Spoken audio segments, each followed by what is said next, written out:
Okay, hello everyone. And welcome, Markus. Great to be here. So you heard about Markus's biography just a moment ago. You are now officially, I think, Europe's youngest unicorn founder. And I think you're really the classic startup story, right? So dropped out of university at 19 to found a company and then made it a success. But I guess it probably didn't feel like that in the beginning. So tell me about that kind of early phase. Did you always know that this was going to be a business that would work? Or was there a sort of a moment of doubt and your family kind of saying you're crazy? And how did that go? Sure, we definitely had all of that. So when I was 19, I was certain I want to start the company. I was certain it needed to be in the tech industry because I believe that that's where you can have the biggest impact. But of course, having no experience, no funding, really no connections or network, and actually quite limited tech skills, then it wasn't really the best odds of success. So when I was trying to convince my parents to give me the first couple of €1,000 to get going, it took me many weeks to actually convince them to do it. And I think still 6 months in, they were very skeptical that they're going to lose all that big loan that they gave me. But I think now looking back, it was a good investment for them. So this started really as a kind of a fleet management company, and then you kind of expanded into doing sort of private hire vehicles. I mean, tell me about what was the moment at which you decided what the direction of the company really would be? Sure. So we have always been taking the customer approach. So we're always looking at it from the point of view of the passenger, that they need to go from point A to B. And how do we make that as fast and reliable and convenient as possible? But we realized in the early days that actually it was very hard for us to offer a great service for riders without actually having cars on the platform. And we realized that the easiest way to get cars on the platform is not just to go directly to drivers, but rather first contact the taxi companies. And still, 5 years ago, they were all using old school dispatching software. So you still had to call them, they were using radios. And our pitch was very simple, that we're bringing them to the digital age. And then on top of that, they were getting some customers from the app. But 5 years ago, they didn't really even care about the app. They were just thinking, how do we replace the radio? So things have really evolved a lot in the last couple of years. So it was a kind of gradual process, and now everything happens through the app. Yes, exactly. So we only used to have the taxi companies using the dispatching software for the first couple of years, but eventually they realized that it makes no sense to keep up a call center, and it's a lot more efficient for people just to book from an app directly. Yeah. So now, Markus, you've set yourself a huge challenge because you're going up against, one of the biggest tech companies around at the moment, Uber. How are you expecting to compete with them head to head? So we've been actually in competition all the 5 years that we've operated as a company. So we used to have a lot of competition in Tallinn. A lot of small startups actually started doing a similar platform to ours. And after a couple of years, we managed to build the best one for passengers, and we won. And then, of course, Uber came to most of our markets, and now we've been competing with them for about 4 years. So we've always been used to heavy competition.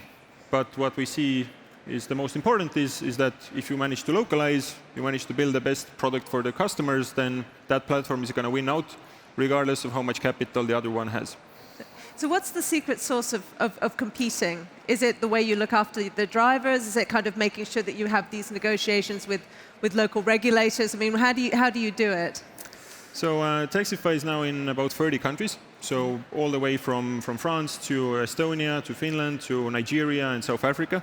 And each country is very different. So I think the biggest advantage we have is localization. Mm-hmm. So in some of the markets, for example, we take cash, and we've integrated local carrier billing, so you can pay with your phone bill.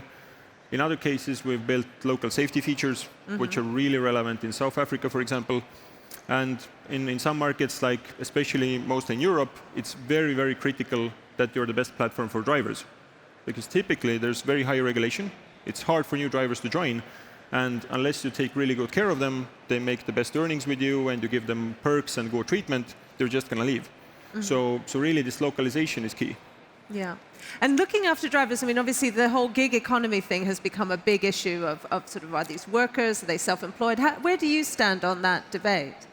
Well, overall, it's clear that drivers want flexibility. When we look at an average driver we have on the platform, and we have about 500,000 of them, then they work typically about 15 hours a week. So they don't actually want to be classified as employees and therefore have exclusivity, that they would need to only drive with us, and they would have set fixed schedules and so on, but they actually value that they can use multiple platforms and drive whenever they want to. So we're very much supporting that kind of independence. Okay, so very definitely self-employed, but what kind of perks then do you give them to convince them to stay with you and drive more for you than, say Uber? So we got to be honest, the main things drivers care about is their earnings. So you can do all kinds of cool stuff around it, but at the end of the day, what they care about is how much they pocket at the end of the month. So that's what we're primarily focused on. But on top of that, we see that there's other ways how we can help them. So giving them fuel discounts, for example, making it easier for them to get the car or get the phone or whatever is needed in that local market.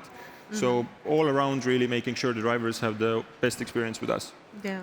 But does it really come to, you said it comes down to the earnings in the end. So I think you sort of undercut some of the other, I mean, in terms of the percentage of drivers' earnings that you take, that is consistently lower than most of your competition. Exactly. So in some cases, we even take about half the level that our competition does. And why that's even possible is because from the start, we've been a very lean company. We started with just a couple of €1,000 from my parents. We, for the first couple of years, had just a team of 10 to 20 people. So we've always been used to being very lean, being in a high competition state, automating as much as we can. And that has been a very different approach to everybody else in the industry who have been raising billions for years. And now actually when we look at what's the state today, then that benefit of us going through those hard times is actually a big advantage for us. So we're able to undercut them, and there's not much they can actually do about it. Yeah, so you're charging sort of about 15%, and others would charge about 30%. So exactly. So that makes a massive difference for the driver. I mean, and at the end of the day, we see the nice thing is that actually, especially in Europe, customers are increasingly valuing that as well. So if they see that the driver makes a good income, you have more drivers on the platform, and they're actually happy, then increasingly more and more consumers are realizing that it makes sense to use that platform and rather not use the one where drivers are increasingly protesting. Yeah.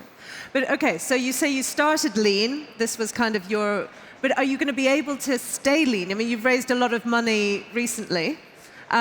Is there now not a temptation to kind of go crazy, spend that very quickly? How are you going to keep to your style of management?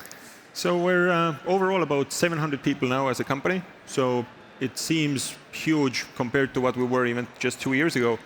But when we actually look at the scale of the business, we're doing about $1 billion worth of rides on the platform. And given that we're doing such big volume, then actually the headcount is quite small. So when we compare to our, let's say, US friends, for example, I mean, they're multiple times bigger in their headcount relative to the business size. So we see we're still able to keep up that lean operation, localize, and at the end of the day, that results in a better platform for drivers and riders as well. Yeah. And what's it been like with the new investors on board? I mean, you've raised, most famously, Didi Chuxing has invested. Obviously, they're kind of known as the Uber killer because they invest in companies that are going head-to-head with Uber. And by the way, they quite often win. So it's probably a good investor to have in your portfolio. So far, not a single loss. Yeah.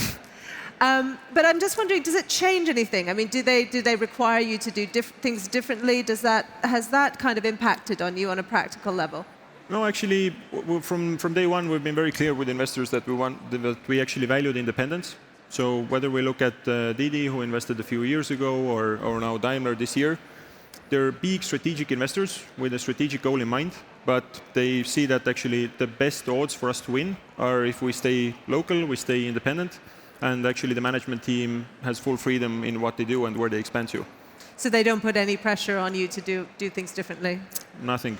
Okay. So it's fully up to us to where do we go and how we operate. Yeah.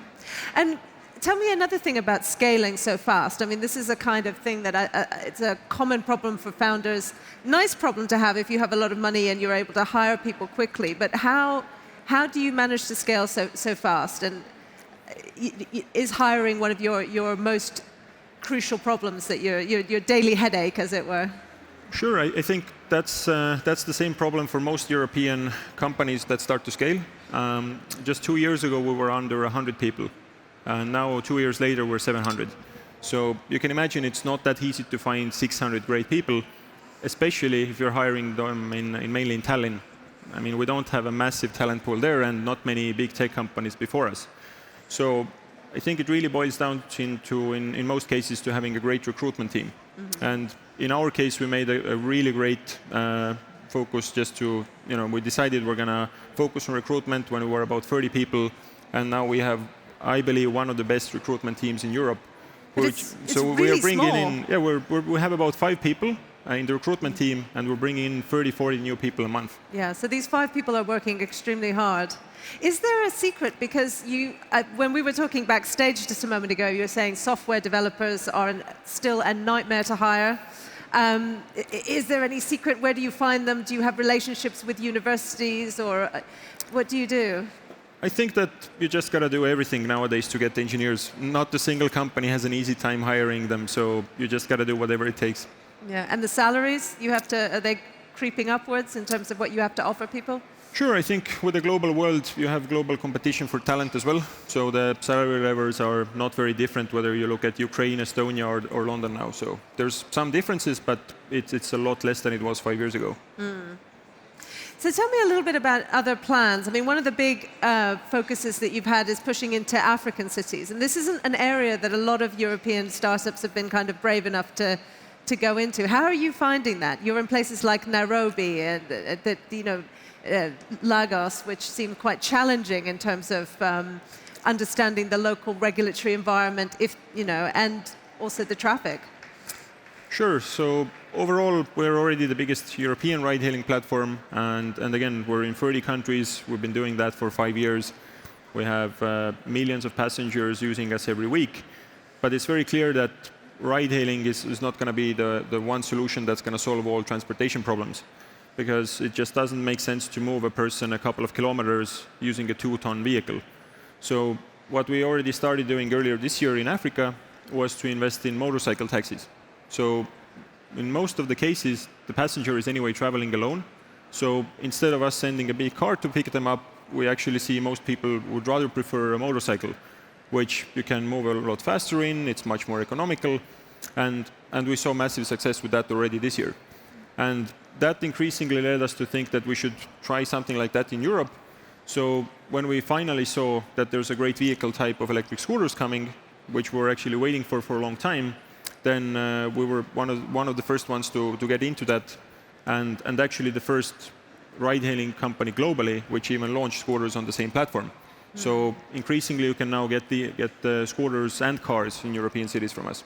And where are the scooters live now? I know there's a big trial or pilot, or actually it's maybe even running normally in Paris. Where else can we ride these scooters? Sure. So we started in Paris a couple of months ago. It's going really, really well, even better than what we expected. And now we're just in the final preparations to roll out in other European cities where we operate as well.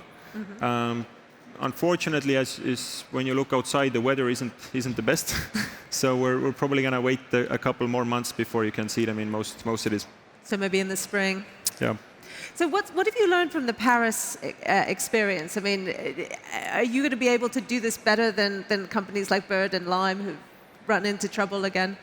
Sure, we're actually very, very confident in our ability to scale this faster than others for a couple of reasons. So one is that overall we already have millions of people who already use us every day to get to wherever they want to go. And having the same app to offer you multiple choices of transport is a lot easier. So we see that about 40% of all our scooter rides are done by our existing ride-hailing customers.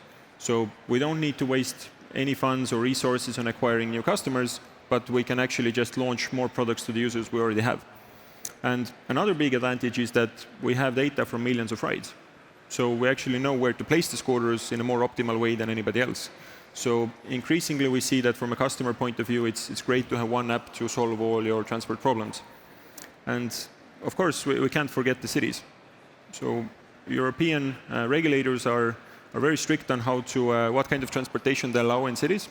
And thus being the leading European ride-hailing player, we already have been working with them for years. So we see they're actually very much favorable to us to operate the scooter service as well. and we have a good track record of doing whatever the city needs us to do. But European regulators are very different, and different cities have taken very different approaches to scooters. So, they're not allowed in London. On the other hand, in Paris, people have been, the city authorities have embraced this. So how do you negotiate that? How do you convince a city that the scooters will be a good idea? Well, the good thing is that we don't need to do it much. Most cities are actually very welcoming to micromobility. They all realize that having more and more cars on the streets is just going to make life worse for everybody. More traffic, more congestion. It's just not going to get people to where they need to go fast enough. So they're very welcoming of bike sharing programs and scooter sharing, as long as it's regulated in a decent way and you don't have them just lying on the streets and they're not safe. So as long as you operate within those frames, they're very welcoming. So those are the two problems that regulators want you to meet. They don't want to have all these scooters piling up somewhere as becoming kind of problem waste. So that's exactly. And then secondly is the safety. Exactly. So mainly on the parking side, there's a lot of things we can do to essentially convince customers what are the best places where to leave a scooter.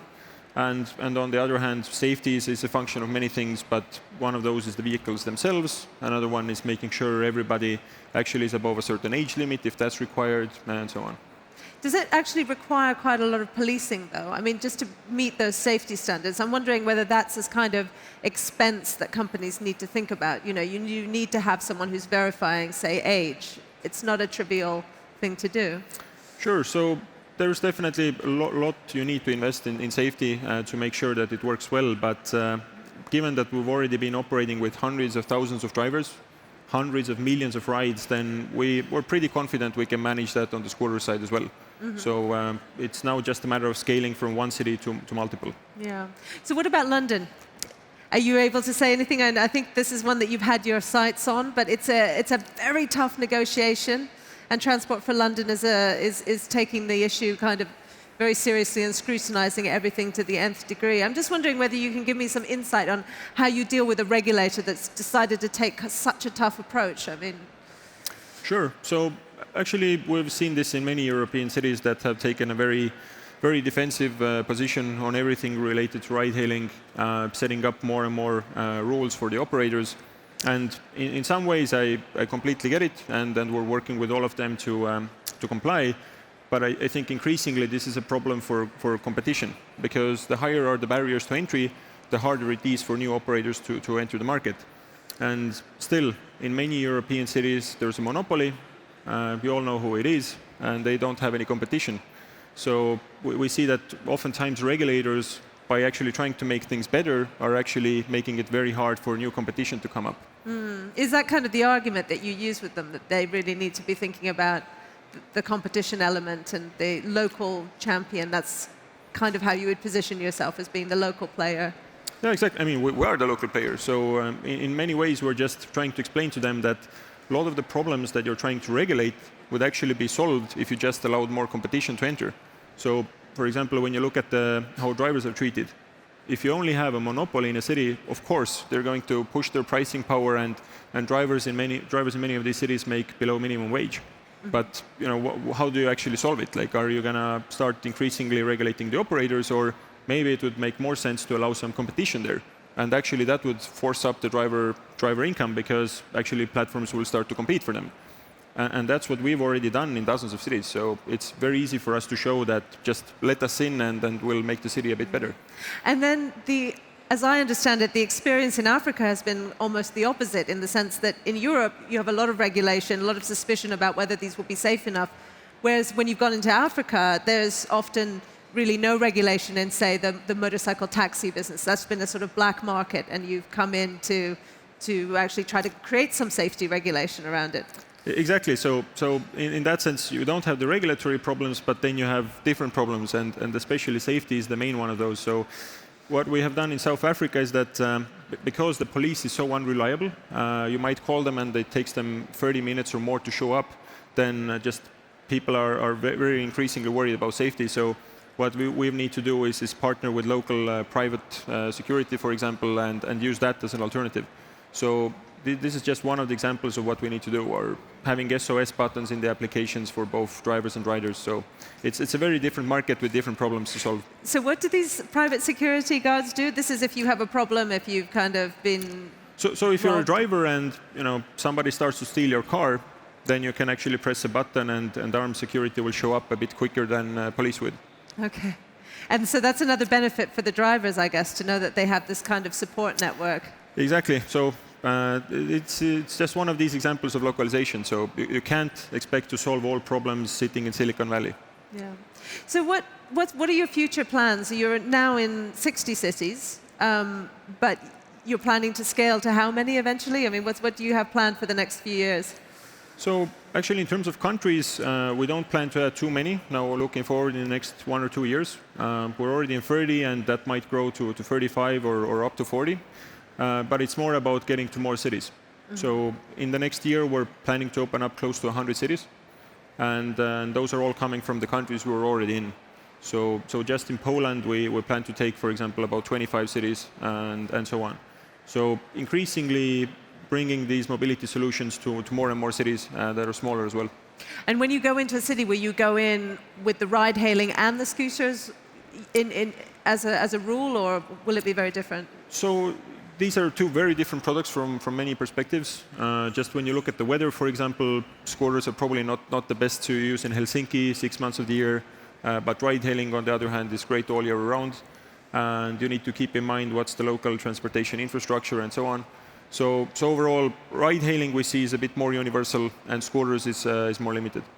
And what's your kind of vision for how urban transport in the future? Will it really be that we will, car ownership will disappear entirely, in due course? So that's one of the reasons Daimler invested in us as well. So being one of the leading OEMs in the world, they are very much afraid that in 10 years people will buy a lot less cars than they do now.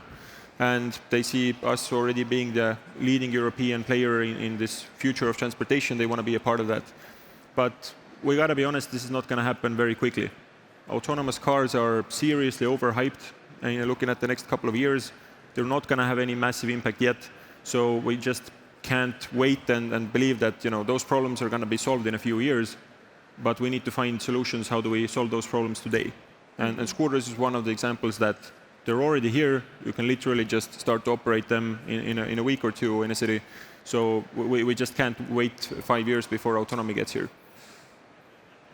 Well, I think we're out of time. So thank you, Markus, for sharing your kind of future vision, and congratulations on all the fundraising. And we'll look forward to seeing what Taxify gets up to next. Will you have to change the name once you're focusing more on scooters rather than taxis? So we actually launched scooters under a new brand of Bolt. Mm-hmm. And increasingly we see that as these are very different businesses, we also need to brand them differently so people would get what are they actually going for. Yeah. Okay, so maybe a whole bunch of sub-brands then. So increasingly, as we move from just moving people in cars to covering all sorts of urban mobility, then we need to keep that in mind. Yeah, sounds great. We'll look forward to seeing more. Thanks, everyone. Thank you.